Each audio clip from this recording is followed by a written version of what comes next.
আমরা অংশগ্রহণ করতে চাই। আমার কর্মীরা, আমার নেতারা জিজ্ঞাসা করে, তারেক ভাই আমরা কি ইলেকশনে অংশগ্রহণ করবো না?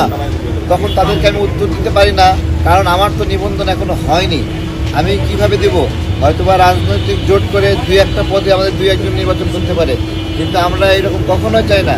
আমাদের যদি 20 জন লোক থাকে, 20 জন মানুষকে নিয়ে আমরা নির্বাচন করতে চাই, এবং আমরা আমাদের নিজস্ব ঢেকি মার্কা নিয়ে নির্বাচন করব। আর এই মার্কা দিয়েই আমরা বিজয়ী হব অথবা পরাজিত হব। এটা একটা বাস্তবতা, আমরা স্বীকার করি। কোনো জায়গায় গেলে 1000 2000 বেশি ভোট পাবো না হয়তোবা, কিন্তু এই যে ভোটাধিকার, এই যে প্রার্থী হওয়ার অধিকার, এই অধিকারটা একটা গুরুত্বপূর্ণ মানদণ্ড গণতন্ত্রের। আমাদেরকে সেই গণতান্ত্রিক মানদণ্ড থেকে বিচ্ছিন্ন করে ফেলা হচ্ছে। আমরা ইলেকশন কমিশনারকে বারবার বোঝানোর চেষ্টা করছি। আপনারা বলছেন 22টি জেলার মধ্যে আপনারা 20টি পেয়েছেন, 2টি আপনারা পাননি। আরে ভাই, আমরা তো 34টি জেলার অফিসের তথ্য দিয়েছি আপনাদেরকে, আপনারা 22টিতে গেলেন কেন?